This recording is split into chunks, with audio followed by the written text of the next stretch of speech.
Welcome to our tutorial on how to unarchive a group on Telegram on your PC.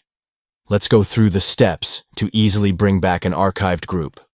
To begin, open Telegram on your PC.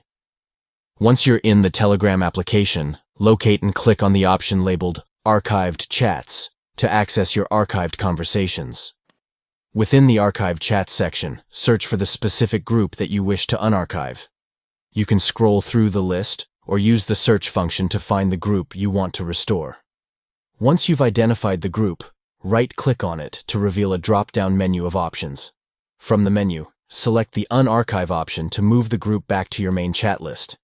By choosing to unarchive a group, you can easily retrieve important group conversations that you had previously archived, ensuring that you have quick access to them whenever needed. Unarchiving groups can help you stay organized and ensure that you don't miss out on any important discussions or information stored within archived group chats. By following these simple steps, you can effectively unarchive groups on Telegram on your PC, maintaining a streamlined and accessible group chat experience.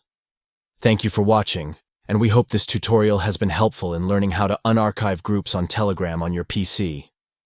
Stay tuned for more informative tutorials and tips.